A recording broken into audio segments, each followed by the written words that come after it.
تیرے نسل کے وسیلے سے زمین کے سب قومیں برکت پائیں گی کیونکہ تو نے میری بات مانی ہے۔ اور یقین کریں کہ جب بھی کوئی شخص جو ہے خداوند کی بات مانتا ہے تو خدا اسے سربلندی عطا فرماتا ہے، خدا اس کے ساتھ ساتھ چلتا ہے، جس طرح کہ خدا نے ابراہیم کو برکت دی اور خدا نے اس کی آزمائش بھی کی اور وہ آزمائش پر پورا رہا اور اس نے آمین کہا۔ سو ہمیں خدا توفیق دیتا کہ ہم بھی خداوند کی مرضی کے مطابق اور خداوند کی رہنمائی کے مطابق چلیں، تاکہ ہم خداوند کی اس مرضی کو، خداوند کے اس پیار کو جو خدا ہم سے کرتا ہے اس کے بارے میں جانیں، اور اس کے بارے میں ہمیں آگاہ کیا جاتا ہے کہ ہمیشہ بنی اسرائیل کے اندر اس بات کو واضح کیا جاتا تھا، لوگوں کو آگاہ کیا جاتا تھا، بتایا جاتا تھا کہ خدا کے آئین اور قوانین کے مطابق چلا جائے۔ جب انسان خدا کی مرضی کے مطابق چلتا ہے تو خدا پھر برکت دیتا ہے، جس طرح خدا نے اپنے بندے کے ساتھ کلام کیا اور اسے برکت دی۔ اب ہم اعبار کی کتاب اس کا 4 باب دیکھیں گے کلام مقدس میں سے کہ خدا کا کلام یہاں ہمیں کیا فرماتا ہے۔ اعبار کی کتاب اس کا 4 باب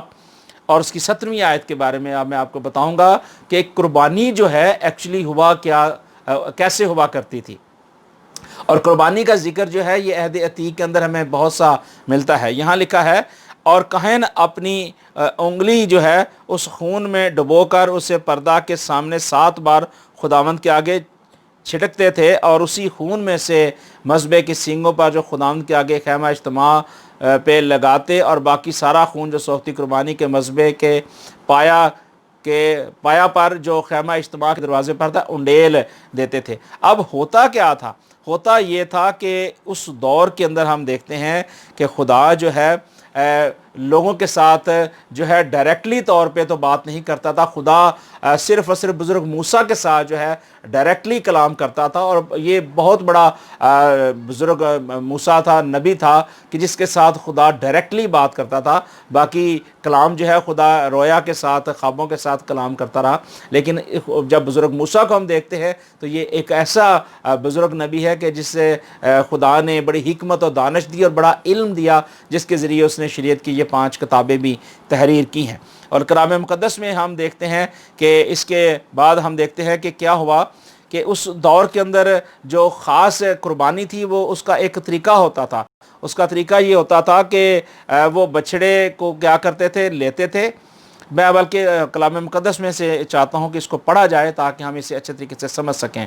اعبار کی کتاب اس کا 4 باب اس کی 20ویں آیت سے میں پڑھتا ہوں کہ وہ بچڑے سے یہی کرے، یعنی جو کچھ خطا کی قربانی کے بچڑے سے کیا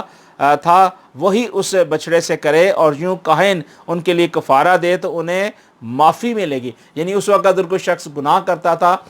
یا اس سے کوئی ایسی غلطی سرزد ہو جاتی تھی تو اس کے کفارے کے لیے جو تھا وہ بروں کو لاتے تھے، اور برے جو تھے ان کو 4 دن چیک کیا جاتا تھا، اور اس کے بعد وہ قربانی کے لیے کاہن کے پاس لاتے تھے تاکہ وہ قربانی دی جائے۔ اب اس کے قربانی کا جو طریقہ کار تھا وہ ایک بڑا خاص تھا، اور اس کی 24ویں آیت کے اندر جب ہم دیکھتے ہیں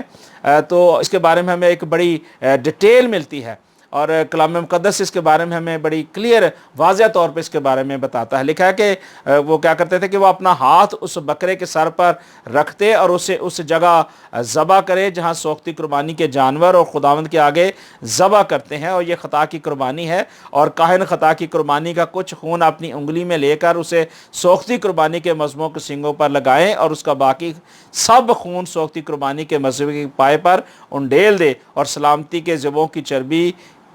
کی طرح اس کی سب چربی مذبح پر جلائے، اور یوں کاہن اس کی خطا کا کفارہ دے تو اسے معافی ملے گی۔ اب یہاں یہ ہوتا تھا کہ جو قربانی خطا کی دی جاتی تھی معافی کے لیے، اس قربانی کو بعد میں جلایا جاتا تھا، اور آگے ہم جا کے اس کے بارے میں دیکھیں گے کہ آج کے دور کے اندر جو قربانیاں کی جاتی ہیں انہیں جلایا نہیں جاتا بلکہ انہیں کھایا جاتا ہے۔ اور یہ ایک بڑی خاص بات ہے جو ہمیں کلام مقدس میں سے ہمیں عہد عتیق کے اندر سیکھنا ہے، اور اس کے بارے میں ہمیں جاننے کی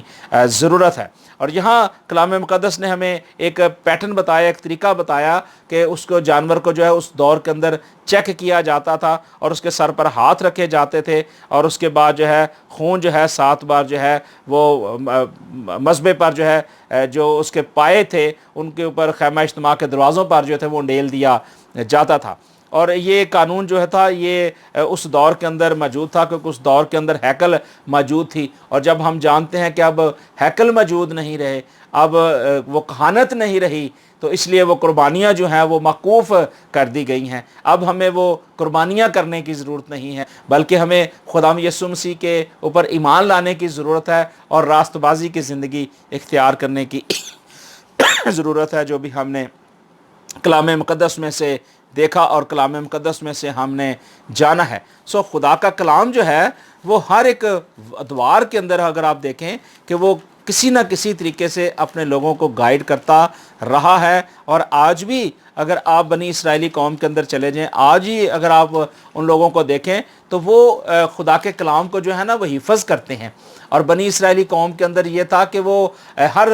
7 سال کے بعد جو تھا وہ توریت کو حفظ کیا کرتے تھے اور کلام مقدس کو پڑھا کرتے تھے، اور اس کے بعد ہے خدا کے کلام کو اپنے بچوں کو بھی دیتے تھے تاکہ وہ حفظ کر سکیں اور خدا کے کلام کو اچھے طریقے سے سمجھ سکیں، سیکھ سکیں۔ خدا ہمیں توفیق دے تاکہ ہم بھی جو ہے اپنے بچوں کو اچھے طریقے سے سکھا سکیں، اپنے بچوں کو بتا سکیں، اور اپنے بچوں کو خدا کے آئین اور قوانین کے بارے میں جو ہے سکھا سکیں، کیونکہ خدا کا کلام ضروری ہے کہ ہماری جو آنے والی نسلیں ہیں وہ کلام مقدس کو سیکھیں، سمجھیں اور خدا کے کلام کو اپنی زندگی کا حصہ بنائیں۔ اسی طرح خدا کا کلام جو ہے ہماری زندگی کے اندر زیادہ کام کرے گا، اور ہم خدا کے کلام کو اچھے اور احسن طریقے سے سمجھ سکیں گے، اور خدا کے کلام کو جو ہے اپنی مرضی کے مطابق جو ہے سمجھتے ہوئے، جانتے ہوئے اس کی پیروی کر سکیں گے، اور خدا کے کلام کی باتوں کو اپنی زندگی کے اندر اور اپنے گھرانوں کے اندر جو ہے لاگو کر سکیں گے، تاکہ ہم خدا کی مرضی کے مطابق چل سکیں۔ اب اعبار کی کتاب اس کا 22واں باب اور اس کی 3 آیت کے اندر لکھا ہے کہ ان کو کہہ دے کہ تمہاری پشت در پشت جو کوئی تمہاری نسل میں سے اپنی ناپاکی کی حالت میں ان پاک چیزوں کے پاس جائے جن کو بنی اسرائیل خداوند کے لیے مقدس کرتے ہیں، وہ شخص تمہارے حضور سے کاٹ ڈالا جائے۔ اب یہاں ایک قانون دیا جاتا تھا کہ ناپاکی جو ہے وہ خداوند کو پسند نہیں ہے، خدا پاکیزگی کا خدا ہے، اور اگر کوئی شخص جو ہے اگر نافرمانی کرتا ہے، خداوند کی مرضی کے خلاف چلتا ہے، اس کے آئین قوانین کو چھوڑتا ہے، تو وہ خدا کے قانون کے خلاف جو ہے یہ بات جاتی ہے، اور خدا یہی چاہتا ہے کہ اس کے لوگ جو ہیں اس کی مرضی کے مطابق چلیں، اس کی مرضی کے مطابق اپنی زندگی گزاریں، اور اس مرضی کے مطابق جو ہے اپنی زندگی اپنے مالک خداوند کو دیں، تاکہ وہ خداوند جو خدا انسان کو بحال کرتا ہے، انسان کی زندگی کے اندر اپنے قوانین کو لاگو کرتا ہے، وہ اس کی زندگی کے اندر آئیں گے تو پھر وہ حقیقی طور پہ سمجھ سکے گا کہ خدا کا کلام جو ہے ہمیں کیا بتاتا ہے۔ میں نے قربانی کے تعلق سے بھی آپ کو بتا دیا کہ مختلف ادوار کے اندر، پرانے عہد نامے کے اندر قربانی کیسے ہوا کرتی تھی، اور اس وقت لوگ قربانی کیسے کیا کرتے تھے، اور میں نے اس اوریجنل قربانی کے بارے میں بھی ذکر کیا، اس کے بارے میں بھی آپ کو بتایا کہ خدا نے ابراہیم کو آزمایا، اور اس کے بعد اس کا بیٹا جو ہے وہ اسحاق وہاں موجود تھا، نہ کہ اسماعیل تھا۔ اور آج ہمارے جو غیر قوم سے ہمارے مسلم بہن بھائی ہیں وہ یہ کہتے ہیں کہ یہ قربانی جو ہے یہ اسماعیل کی قربانی گنی جاتی ہے، جب کلام مقدس یہ بتاتا ہے کہ ہماری جو بزرگہ ہاجرہ تھی یہ ان کا بیٹا اسماعیل تھا، اور جو اسحاق پیدا ہوا اس کی ماں کا نام سارہ تھا اور اس کے باپ کا نام ابراہیم تھا۔ یہ قربانی جو ہے یہ ہوئی نہیں تھی، یہ ایک آزمائش تھی۔ اور اگر آج کوئی شخص اگر کہتا ہے کہ جی ہم یہ قربانی جو ہے ہم اسحاق کی کر رہے ہیں، تو وہ قربانی تو ہوئی نہیں ہے۔ ہمیں کلام مقدس میں سے اس کے بارے میں سیکھنے کی ضرورت ہے، لیکن اس کے بارے میں عہد جدید کے اندر جو تعلیم ہے اسے بھی ہمیں آج سمجھنے کی ضرورت ہے کہ کیا خدا کا کلام جو ہے ہمیں اس قربانیوں کے تعلق سے جو اس دور کے اندر ہوتی تھیں اس کے بارے میں، اور آج کے دور کے اندر جو ہوتی ہیں، کیا خدا کا کلام ہمیں یہ بینگ مسیحی ہوتے ہوئے ہمیں بتاتا ہے کہ ہمیں ان قربانیوں کو کرنے کی ضرورت ہے؟ تو یہی کلام میں ہم نے سیکھا ہے کہ اب ہمیں ان قربانیوں کو کرنے کی ضرورت نہیں ہے، کیونکہ ہمارا بھی فصح یعنی مسیح قربان ہوا، پس آؤ ہم مسیح یسوع کی خوشی منائیں، نہ کہ ہم غیر معبودوں کی خوشیوں میں شامل ہوں، کیونکہ ہمیں غیر معبودوں کی جو لوگ خوشیاں کرتے ہیں یا غیر معبودوں کے ساتھ چلتے ہیں یا غیر قوم کے ساتھ چل کر ان کی خوشیوں کو دوبالا کرتے ہیں، ہمیں ان کے ساتھ چلنے کی ضرورت نہیں ہے۔ یا پالوس رسول نے ایک بڑی خاص کلیئر بات کلیسیا کے ساتھ کی اور ایک بات واضح طور پر بتائی جو میں آپ کے ساتھ گوش گزار کرانا چاہتا ہوں۔ کرنتھیوں کے نام پالوس رسول کا خط اور اس کا 3 باب اور اس کی 12ویں آیت کے اندر کلام مقدس میں لکھا ہے، پالوس رسول نے کہا، کیا تم نہیں جانتے کہ تم خدا کا مقدس ہو اور خدا کا روح تم میں بسا ہوا ہے؟ اگر کوئی خدا کے مقدس کو برباد کرے گا تو خدا اس کو برباد کرے گا، کیونکہ خدا کا مقدس پاک ہے اور وہ تم ہو۔ کلیسیا جو ہے وہ پاک ہے۔ اب کلیسیا جب پاک ہے، کلیسیا نے خداوند یسوع مسیح کو قبول کیا ہے، خداوند یسوع مسیح کے خون کو اپنی زندگی کے اندر لیا ہے۔ کلیسیا کے اندر اس بات کی منادی کی جاتی ہے کہ وہ ہمارے لیے مارا گیا، ہمارے لیے گاڑا گیا اور ہمارے لیے اس نے کانٹوں کا سر پر تاج پہنا، اور اس کے بہائے ہوئے خون کے وسیلے سے ہمیں مخلصی ملی، نجات ملی۔ تو وہ اسی لیے رسول کہتا ہے کہ تم نہیں جانتے کہ تم خدا کا مقدس ہو اور خدا کا خاص روح جو ہے تمہیں دیا گیا ہے۔ اب تم اپنے نہیں بلکہ خداوند کے ہو۔ تو جب ہم خداوند کے ہیں تو پھر ہمیں خداوند کی باتوں کو سمجھنے کی بھی ضرورت ہے اور اس کو ماننے کی بھی ضرورت ہے اور اس پر چلنے کی بھی ضرورت ہے۔ اب جو خاص جو پوائنٹ ہے اب میں اس کی طرف آنا چاہتا ہوں، تاکہ میں چاہ رہا تھا کہ کچھ ڈیٹیل جو ہے عہد جدید کے اندر اور عہد عتیق کے اندر جو ہے وہ بیان کی جائے، اور عہد عتیق کے اندر جو کچھ ڈیٹیل تھی وہ میں نے مختصراً آپ کو بیان کی۔ اب ہم عہد جدید کے اندر دیکھتے ہیں کہ پالوس رسول نے اس کے بارے میں ہمیں کیا بتایا ہے۔ پالوس رسول نے بڑی خاص اور خاص اہم باتیں ہمیں اس کے اندر بتائی ہیں۔ میں چاہتا ہوں کہ اسے میں ضرور آپ کے لیے پڑھوں، اور پہلا کرنتھیوں اس کا 10 باب اور اس کی 4 آیت سے میں آپ کے لیے پڑھنا چاہتا ہوں، 14ویں آیت سے پڑھنا چاہتا ہوں۔ لکھا ہے، اسی سے میرے پیارو بت پرستی سے بھاگو، اور میں عقل مند جان کر تم سے کلام کرتا ہوں کہ جو میں کہتا ہوں تم آپ اسے پرکھو۔ یہاں بڑی خاص بات جو ہے پالوس رسول نے دی، اور یہ پالوس رسول جو ہے یہ خدا کا بزرگ خادم لیڈر، یہ خدا کی پاک روح کی ہدایت سے بولتا ہے۔ اس نے کوئی اپنی طرف سے بات نہیں کی۔ اس نے کہا، کسی سبب سے اے میرے پیارو بت پرستی سے بھاگو، میں عقل مند جان کر تم سے کلام کرتا ہوں۔ وہ کہتا ہے میں تمہیں عقل مند جان کر کلام کرتا ہوں کہ جو میں کہتا ہوں تم آپ اسے پرکھو، جانچو، دیکھو، سمجھو۔ اور وہ کہتا ہے کہ وہ برکت کا پیالہ جس پر ہم برکت چاہتے ہیں، کیا مسیح کے خون کی شراکت نہیں؟ اور وہ روٹی جسے ہم توڑتے ہیں، کیا مسیح کے بدن کی شراکت نہیں؟ چونکہ روٹی ایک ہے اور اس لیے ہم بہت سے ہیں اور ایک بدن ہے، کیونکہ ہم سب اسی ایک روٹی میں سے شریک ہوتے ہیں۔ اب 18ویں آیت کے اندر لکھا ہے کہ جو جسم کے اعتبار سے اسرائیلی ہیں ان پر نظر کرو، کیا قربانی کا گوشت کھانے والے قربان گاہ کے شریک نہیں ہے؟ پس میں کیا یہ کہتا ہوں کہ بتوں کی قربانی کچھ چیز ہے یا بت کچھ چیز ہے؟ نہیں، بلکہ یہ کہتا ہوں کہ جو قربانی غیر قومیں کرتی ہیں شیاطین کے لیے قربانی کرتی ہیں، نہ کہ خدا کے لیے، اور میں نہیں چاہتا کہ تم شیاطین کے شریک ہو۔ تم خداوند کے پیالے اور شیاطین کے پیالے دونوں میں سے نہیں پی سکتے۔ خداوند کے دسترخوان اور شیاطین کے دسترخوان دونوں میں شریک نہیں ہو سکتے۔ کیا ہم خداوند کی غیرت کو جوش دلاتے ہیں؟ کیا ہم اس سے زیادہ زور آور ہیں؟ اب یہاں پالوس رسول جو ہے ایک ایرر جو ہے وہ کلیسیا کو بتا رہا تھا، اور اس دور کے اندر ہم دیکھتے ہیں کہ کرنتھس کی کلیسیا کے اندر بہت سارے لوگ جو تھے نافرمان تھے۔ وہ گلا گھونٹ دیتے تھے جانوروں کو، اور جانوروں کا لہو جو ہے وہ پی لیتے تھے، جبکہ خداوند نے سختی سے منع کیا تھا کہ تم نے لہو کو نہیں پینا کیونکہ اس کے اندر جان ہے۔ اور وہ لہو کو پیتے تھے، جانوروں کے گلا گھونٹ دیتے تھے، اور اس کے بعد ان کو ذبح کر کے ان کو پھر دیوتیوں کے پاس، غیر معبودوں کے پاس لے جاتے تھے، اور اس کے بعد جو ہے وہ گوشت جو ہوتا تھا وہ کچا کھا جاتے تھے اور دوسرے لوگوں کو دیتے تھے، بانٹ دیتے تھے، اور اس طرح کے بہت سارے کام کرتے تھے۔ اور جب پالوس رسول نے وہاں دیکھا کہ یہ تو بہت غلط کام کر رہے ہیں، ان کو تو اویئرنس نہیں ہے، بلکہ ان کو تو خداوند یسوع مسیح کی طرف آنا ہے، خداوند یسوع مسیح کی مرضی کے مطابق چلنا ہے، اور مسیح یسوع کا بہایا ہوا خون ہی اصل خون ہے جس کے وسیلے سے انسان جو ہے بحال کیا جائے گا، تو یہ کیا کر رہے ہیں؟ تو وہاں بہت سارے ایسے غلط اور گھنونے کام ہوتے تھے، اور اس وقت لوگ جو تھے بتوں کی قربانیاں کرتے تھے، ان کا گوشت کھایا کرتے تھے، اور پالوس رسول نے سختی سے منع کیا۔ پالوس رسول نے کہا کہ اگر کوئی شخص جو ہے اگر وہ شرابانی لیتا ہے تو اس پر جب وہ شرابانی لیتا ہے تو خداوند کی خاص بلیسنگ ہوتی ہے اس دن، کہ شرابانی جو لیتا ہے اس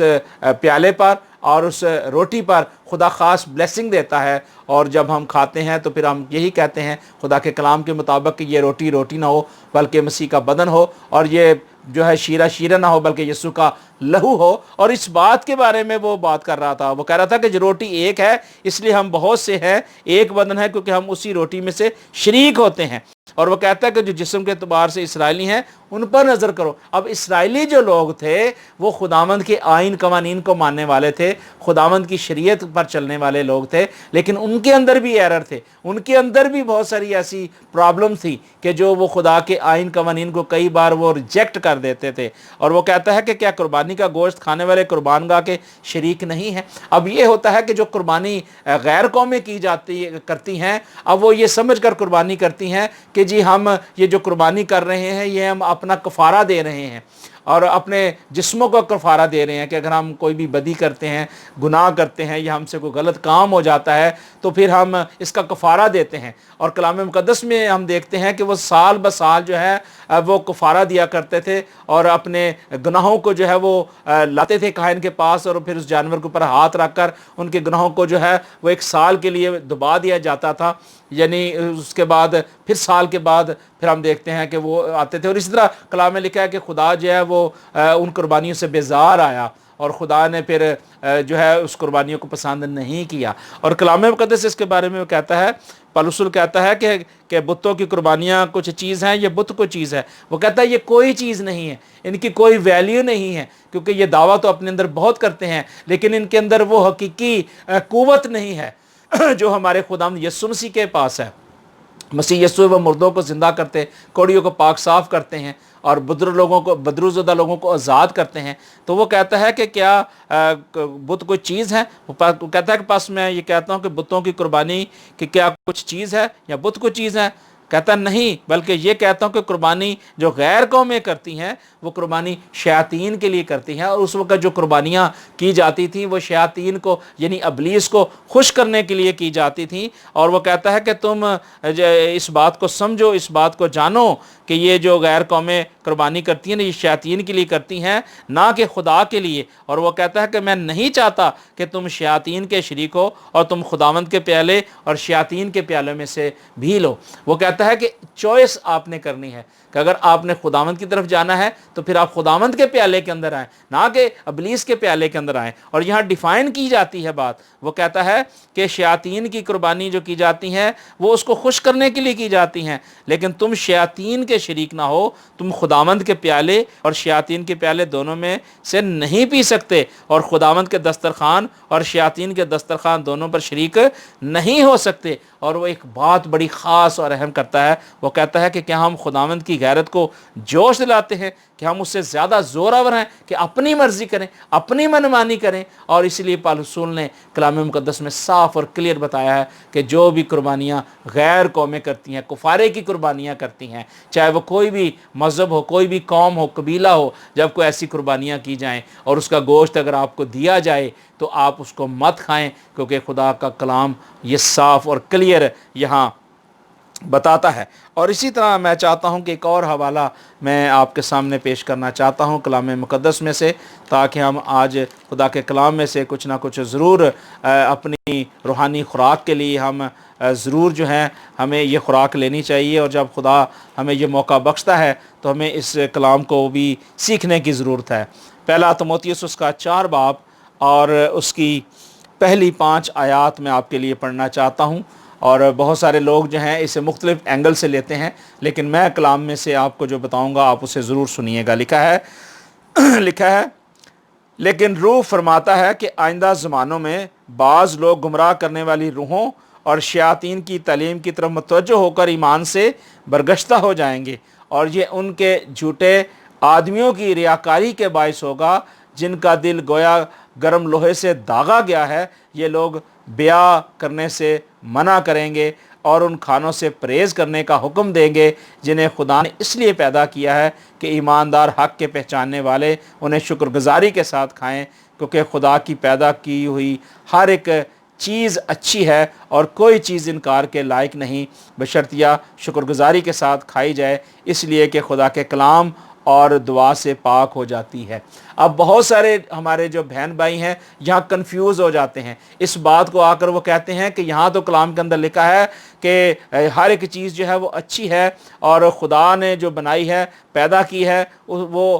کوئی بھی جو ریجیکٹ کرنے کے لیے نہیں ہے، بلکہ ہمیں اس شکر گزاری کے ساتھ کھانی چاہیے اور کلام و دعا سے پاک ہو جاتی ہے۔ اور میں آپ سے ایک یہاں سوال کرنا چاہتا ہوں کہ اگر سور کا گوشت اگر آپ کو پیش کیا جائے کہ آپ اسے کھائیں، اس کے اوپر دعا کریں یا کلام پڑھیں تو یہ پاک ہو جائے گا؟ اگر گدھے کا گوشت یا گھوڑے کا گوشت اگر آپ کو دیا جائے کہ آپ اسے لیں اور اس پر دعا کریں، کلام پڑھیں، تو کیا پاک ہو جائے گا؟ اسی طرح بہت سارے اور ناپاک جانور ہیں، جس طرح کوا ہے اور جس طرح شیر ہے اور جس طرح چیتا ہے اور بہت بندر ہے اور بہت سارے اور ایسے جانور ہیں، تو کیا آپ کو اگر وہ دیا جائے، جس طرح کہ ہم چائنا میں دیکھتے ہیں کہ بہت سارے لوگ ایسے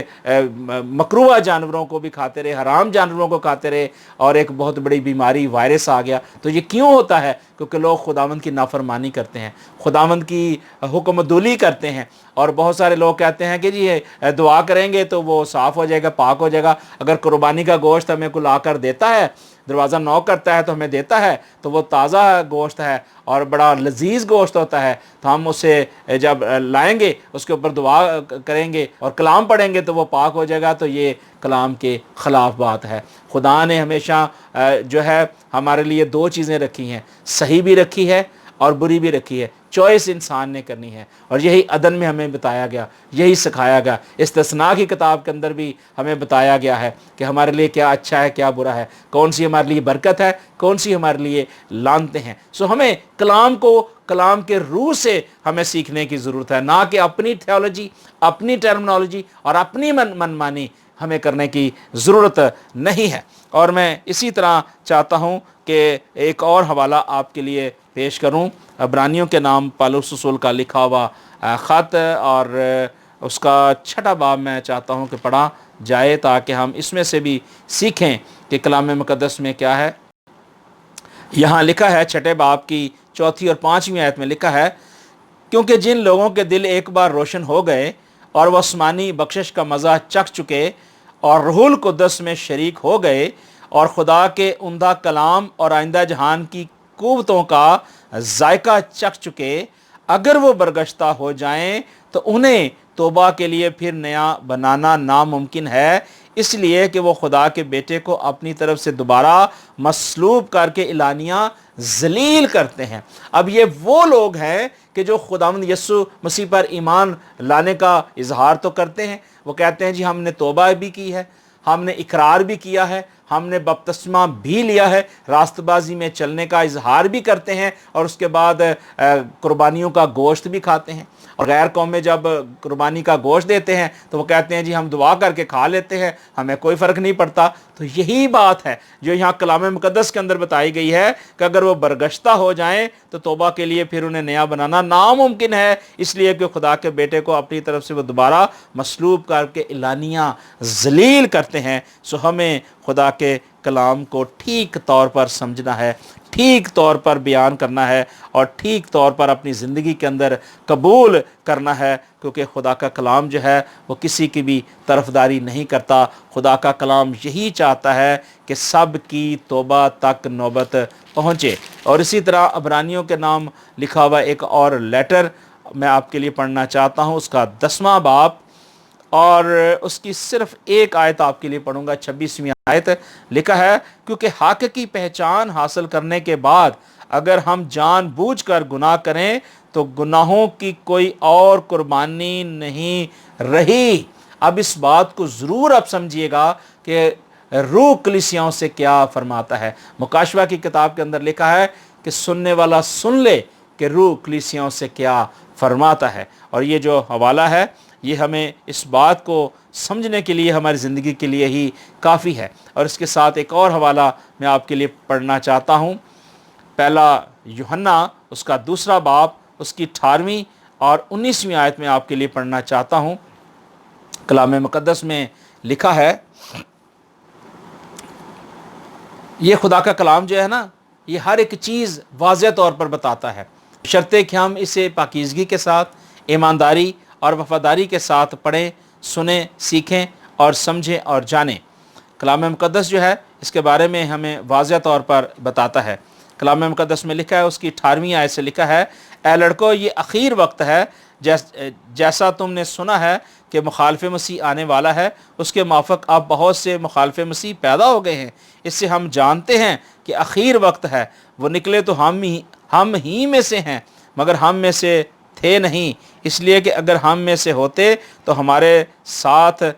رہتے، لیکن نکل اس لیے گئے ہیں کہ یہ ظاہر ہوا کہ سب ہم سے نہیں ہیں۔ اور جو خاص بات جس کی طرف توجہ دلاتا ہے وہ یہ کہتا ہے کون ہے جھوٹا سوائے اس کے جو یسوع مسیح کے ہونے کا انکار کرتا ہے۔ کہتا ہے کون ہے جھوٹا سوائے اس کے جو یسوع مسیح کے ہونے کا انکار کرتا ہے۔ مخالف مسیح وہی ہے جو باپ اور بیٹے کا انکار کرتا ہے، اور جو کوئی بیٹے کا انکار کرتا ہے اس کے پاس باپ بھی نہیں، اور جو بیٹے کا اقرار کرتا ہے اس کے پاس باپ بھی ہے۔ جو تم نے شروع سے سنا ہے وہی تم میں قائم رہے۔ جو تم نے شروع سے سنا ہے اگر تم میں قائم رہے تو تم بھی بیٹے اور باپ میں قائم رہو گے، اور جس کا اس نے ہم سے وعدہ کیا وہ ہمیشہ کی زندگی ہے۔ اب یہاں جو خاص اہم بات ہے جو قربانی کے گوشت کے تعلق سے میں بتا رہا ہوں، کہ ایک چیز ذہن میں رکھیے گا کہ اگر کوئی شخص اگر وہ مسیح یسوع پر ایمان لاتا ہے اور وہ کہتا ہے کہ وہ مر گیا،